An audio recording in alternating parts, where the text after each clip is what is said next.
Hey everyone, thanks for listening to another episode of Strictly Homicide, a true crime podcast covering lesser known cases out of the natural state. I'm your host, Nicki T, and before we get to the case, I'd like to thank all of my Patreon supporters and give an extra shout out to my newest supporter, Melissa. If you would like to become a supporter, you can search for Strictly Homicide Podcast at patreon.com. I also have a donate button on my webpage for a one-time donation. On today's episode, I want to give a huge shout out to Jessie. She said, "Strictly yay," gave us 5 stars, and then reviewed us. I stumbled across your podcast while searching for more info on the death of Ann Presley. I couldn't sleep and knew she lived and died close to our neighborhood. I love true crime and I think you are doing a great job. Keep it up.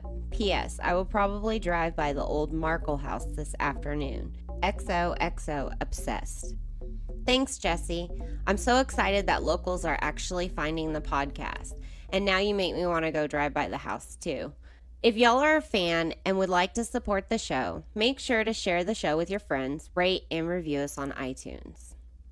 Warning, Strictly Homicide covers cases that involve sexual assault, violence, and homicide. Episodes may contain explicit language and are not suitable for young ears. Listener discretion is advised.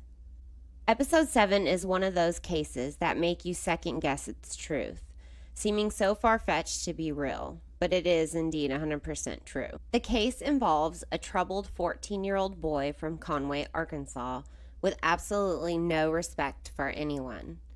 Since we talked about Conway on the last episode, I decided to share some interesting facts about Arkansas. So first, I found these ridiculous laws they have here. 1, it's strictly prohibited by law to mispronounce the state name. I understand it looks like Arkansas, but it's not. It's Arkansas. It's illegal for the Arkansas River to rise above Main Street Bridge in Little Rock. In Fayetteville, it's illegal to kill any living creature.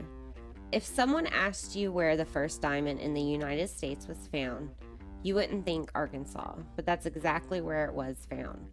John Huddleston was a farmer who found a diamond mine on his property. He then turned it into a diamond mining rush. Today, you can still go mining for diamonds. Arkansas also holds the record for the biggest diamond found in the United States. In 1924, the Uncle Sam diamond was found in Crater of Diamonds and was a hefty 40.23 carats. In July of 2015, Bobby Oscarson was visiting the Crater of Diamonds from Colorado. She found a rare icicle-shaped 8.52 carat gem that was recently polished and finished and will auction for around $1 million. The state is called the natural state for a reason. Mount Ida is referred to as the quartz crystal capital of the world, and there have been over 15 meteorites discovered in Arkansas, along with the Magnet Cove region that contains 102 varieties of minerals alone. And the last interesting thing, Hot Springs, Arkansas is home to 47 hot springs from the Hot Spring Mountain. The water averages at a temperature of 143 degrees. Because hot spring water is said to be therapeutic, many famous faces have visited hot springs, including Franklin Roosevelt, Babe Ruth, and Al Capone. Now on to today's case. Robert Cogdell worked for the city of Maumelle since 1985. He was actually their first and only public works director. He was 22 when he married his wife, Patricia. She was also 22. They were married for 44 years. Patricia loved entertaining guests, and Robert was a woodworker in his free time. They had 2 kids, Linda and Robert. Robert and Patricia also raised their grandson, Justin, who was thought to be their son Robert's kid. In 2008, they found out that their son wasn't Justin's biological father. The news didn't change anything, though. They remained Justin's legal guardians and continued to raise him, but Justin treated them bad. He disrespected them all the time. He was a huge asshole to his grandparents. He had a history of domestic disputes and suicide attempts. There are emergency response logs showing they visited their home more than 24 times in 2 years. In 2013, Justin was reported missing, only to be found with his grandparents' truck and credit cards. Justin was only 12 then, so the cops knew exactly who Justin was. While Justin was in a juvenile detention center, he met Hunter Dexler and Connor Ashley. Hunter was there for drugs and about 3 years older than Justin. Connor was also 17 at the time. The three boys conceived a plan to shoot and kill Justin's grandparents, rob them, splitting a large sum of money, and then run away. Justin estimated they would get between $50,000 and $90,000 in cash and credit cards. During one of their conversations, Justin was complaining to Hunter and Connor about his grandparents and how they treated him. Hunter responded, "Well, why don't we just kill them?" After their release, Connor enlisted the help of his fiancée, 17-year-old Anastasia Roberts.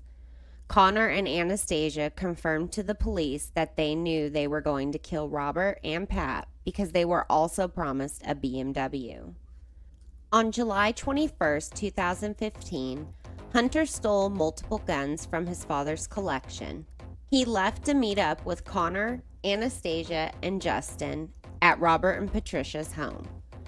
Hunter had an AK-47, a 12-gauge shotgun, a black Smith & Wesson .22 caliber pistol with a red dot scope, and a 1911 style .45 caliber pistol magazines, and ammo for all the guns. All of this was lying on Justin's bed in his room where Justin and Hunter were. Connor and Anastasia were in the master bedroom. Justin was holding a .22 pistol when the Cogdells arrived home. Robert went in the house to get Patricia's walker while she waited in the garage in the BMW. Robert walked into his home shocked at what was going on. He had 4 teenagers in his home. His grandson had guns and ammo lying out on his bed, and his grandson was holding a pistol. They began arguing when Hunter turned to Robert and shot him 4 times. Justin says that it startled him, so he shot the pistol, but didn't hit anyone. One of the bullets did go through the wall and hit Connor and Anastasia. According to Connor and Anastasia, when they came out of the room, Robert was still alive and making noises. Anastasia told Justin to do something about it. So he shot him twice more for a total of 6 in the chest and head. They went out to the garage where Patricia was sitting in the front seat of their BMW and shot her 7 times. They then re-entered the home and Justin cut Robert's pockets to steal his wallet. He gave Hunter $500 and some credit cards, and then gave Connor and Anastasia $1,000 in cash and some more credit cards. Connor and Anastasia drove Robert's truck to Walmart, where he used one of Robert's credit cards to fill up with gas. Back at the Cogdell's home, Hunter and Justin were disposing of the bodies. Hunter wrapped Mr. Cogdell in a carpet and used a front loader to dump them. They dumped Robert and Patricia's bodies on their own property. After Hunter and Justin got rid of the bodies, they left and met up with Connor and Anastasia at Walmart. At Walmart, they purchased a burner phone and minutes for a little over $700. They left Walmart and went to Randy Staton's home, Justin's biological grandfather. Justin's mom, Michelle, her boyfriend, Abe, and his younger brother and sister were also there. The kids arrived around 11:30 p.m. that night. Randy asked them where Pat and Robert were, and Justin said they went on vacation. Robert's sister, Alexa, noticed something that looked like blood on Justin's t-shirt and shoes. She confronted him about it, but he laughed it off and said it was mud. Justin's mom told him to change, and then she took the clothes and packed them in a Ziploc bag. Randy and Michelle did notice how much the truck being drove by Hunter and Anastasia looked similar to Robert's truck, but they said it was their new truck. They still had doubts, though, because the vehicle was very clean, just like Robert and Pat's. So Randy was not happy about this situation at all. He told Justin to ask his friends to leave, and his mom's boyfriend rented a hotel room for them in his name. The next day, the police department got a call from one of Mr. Cogdell's co-workers. They were concerned when he did not come into work or call in. This was not common. He's never missed work and not called in once since 1985. The police went to the home at 4803 Quail Run for a welfare check. The police were well aware of this home because they have been called out so many times. They also had concerns when no one responded since they know Justin has threatened to harm them many times. They entered the home to check on Robert and Pat and found a large pool of blood in the hallway. The pool of blood was in front of the master bedroom, but they couldn't locate Robert or Patricia. The officers continued to search the home when they entered the garage and saw a vehicle with the passenger window broke and blood on the seat. They continued to search the property for the couple. While on the west side of the property, inside the wood line behind a barbed wire fence, they discovered the deceased Robert Cogdell and Patricia Cogdell. During further investigation, they spoke with a family member, and the family member told them that Justin made a comment that he would be moving back with his mom soon. They received her address and proceeded to 128 Pine Valley Road, where they were greeted by her father, Randy, on the driveway. Randy told the police that Justin was inside the house, but he didn't want to turn himself in. When the police asked to talk to Justin, his grandfather told them that an arrest would have to be made that day. They asked him why he said that, and that if his grandson admitted to killing Robert and Pat Cogdell. Randy just handed them a piece of paper with something written on it and answered yes. The cops looked down at the piece of paper, and it read Hunter Dexler. They asked what it meant, and he said, the other killer. The police entered the home and arrested Justin. The police searched the home and found Robert's white truck behind the house. Michelle Staton was not there when he was arrested. She took off due to a warrant. They questioned Randy, who told the police that his grandson brought 3 friends to his home around 11:30 p.m. that night of July 21st, 2015. Randy told them that he made the 3 kids leave, so Abe took them to a motel. Randy said Justin didn't tell them about the situation until the next day. They questioned Michelle and asked her why they didn't call the police, and she said that they were trying to find a lawyer for Justin. The police told her what if they weren't dead and needed medical attention. She responded, "I never thought about that." She also said Hunter was the one calling all the shots. They then read her Miranda rights and took her to jail for her outstanding warrant. They questioned his little sister Alexis, and she told them that Justin told her he fired the gun once. She said that Justin met Hunter at a drug court, and she didn't know how he knew the other 2. She said she saw blood on his shirt and shoes, but that he claimed it was mud. Justin claimed he thought Hunter was joking until Hunter actually shot his grandfather. He said he didn't shoot either of them. He just helped dispose of his grandparents' body. If what Michelle and Randy were saying is true, they knew of the murders and who was involved for about 7 hours before talking to the police. The police look at this as them giving the other teens 7 hours to flee the state. They were both charged with hindering apprehension. During a call to Randy from jail, Michelle told him to get rid of several Ziploc bags containing her son's clothes. Randy responded to her that the police already took them. I guess she didn't realize that they record her calls in jail. Hunter, Connor, and Anastasia were arrested the next day in Graham, Texas. The police searched Hunter's Tahoe, finding Robert's credit cards, Home Depot cards, work credit cards, and his VA card.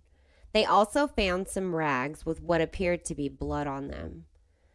Connor, Hunter, and Anastasia were 17, and Justin was 14.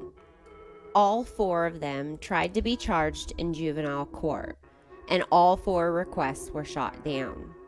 Originally, Justin pled not guilty, but almost a year later, on May 10th, 2016, he took a plea deal to testify against the others if he got a lesser sentence. Justin pled guilty to 2 counts of murder in the first degree, 2 counts of aggravated robbery, 2 counts of theft of property obtained by force, and 2 counts of abuse of a corpse. Justin got 35 years on each count of first-degree murder, 35 years on each count of aggravated robbery, 20 years on each count of theft of property, and 10 years on each count of abuse of a corpse, each count to run concurrent with the other, so basically 35 years.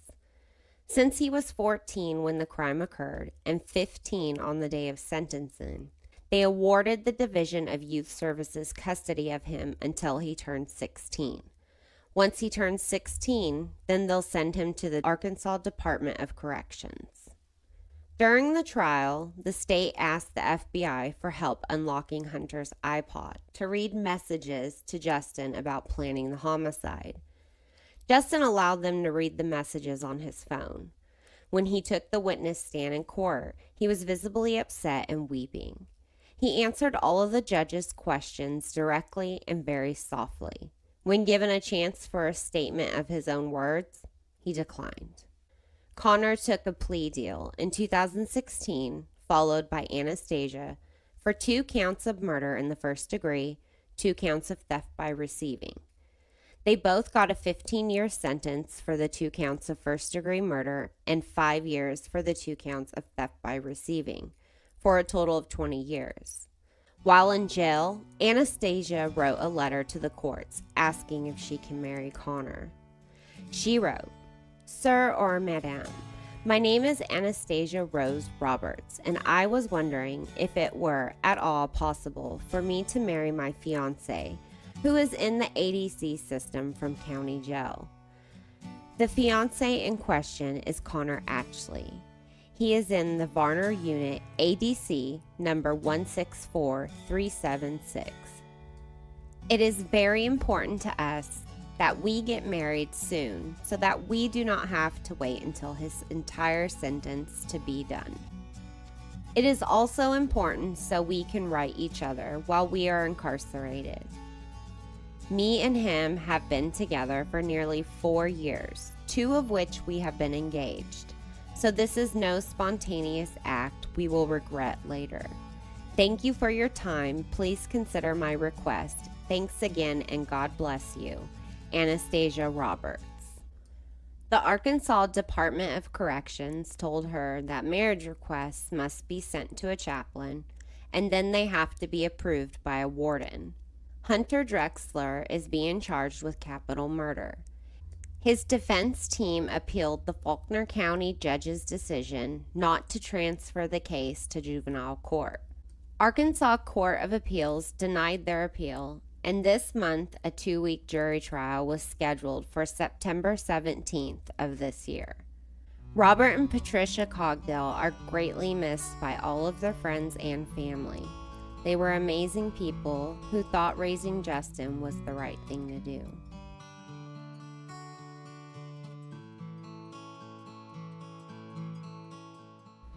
I want to thank everyone for downloading this episode and for sticking with me for 7 episodes. I'll be discussing a wild case from a tiny little country town with a population of a little over 1,200 people on the next episode. And coming soon, I'll be starting a cold case series, so stick around for that. If you've enjoyed this show, please rate and review us on iTunes. If you'd like to help support Strictly Homicide financially, we have a Patreon page that you can find by searching Strictly Homicide Podcast and a donate link button on our website, strictlyhomicide.com. Our website also has a merch store, and we have our first Strictly Homicide t-shirt design, so check that out. You can find us on Facebook and Instagram under Strictly Homicide Podcast and follow us on Twitter at strictlyhmicide. Strictly Homicide is written and hosted by me, Nicki T, and the original music and production is done by Mr. T. Not that one, my Mr. T. The original graphic art is also done by me. I'll be in New Orleans August 10th through 12th for Potter and Love. If you want to save when you purchase your tickets, use promo word STRICTLY. Stay tuned for a few promos, including one for Potter and Love and two of my most favorite podcasts ever, Southern Fried True Crime and All Crime No Cattle. I love these podcasts and I think you will too. Y'all stay safe, especially you, Arkansas. Hi, I'm Dina Marie, the host of the Twisted Philly podcast, and I've got a question for you. Do you love podcasts? Because I sure do. And that's why the podcast community, Podcast We Listen To, is hosting their very first podcast convention for listeners. It's called Modern Love. The Modern Love convention is for listeners by listeners. It's for all of us, and it includes podcasts from every genre you could imagine, including comedy, movies and TV, pop culture, paranormal, history, health and fitness, true crime, and so many more. Our first convention is August 10th, 11th, and 12th, 2018, in one of the coolest cities in the country, New Orleans, Louisiana. And it's being held at the Intercontinental Hotel, which is a premier French Quarter hotel. The location is amazing. And the room rate can't be beat either. It's only $129 a night. Tickets are on sale on the website at www.podern.love. That's www.podern.love. There are over 40 independent podcasts already lined up to present at Podern Love, and we'll be adding more before the convention. Plus, featured podcasters have discount codes, so you can get a discount on your tickets. Be sure to follow Podern Love on Twitter and Facebook for the latest convention updates, news, information about new shows that are joining, and links to a dedicated website just for Podern Love attendees to book their hotel room. We can't wait to see you this August in New Orleans.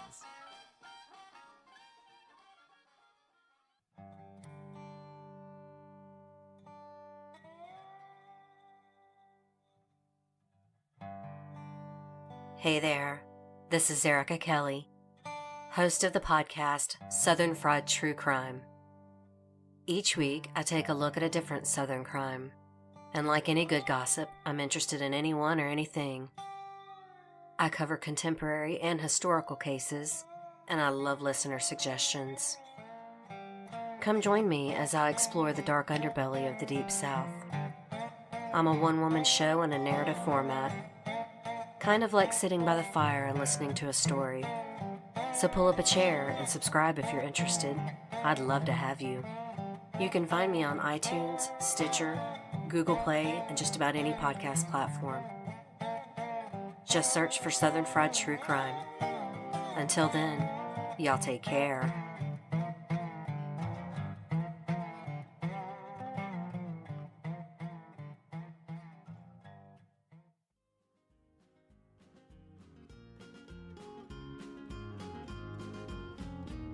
Hi, true crime fans. I'm Erin. And I'm Shay. We host All Crime No Cattle, a conversational podcast which focuses on true crime stories from the Lone Star State.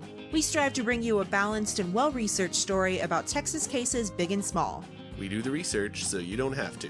We also end every episode with a good news story, just to remind everyone that real life isn't quite as depressing as true crime can make it out to be. New episodes drop every Thursday, and you can find us wherever you listen to your favorite podcasts. All Crime No Cattle, because crime is bigger in Texas, y'all.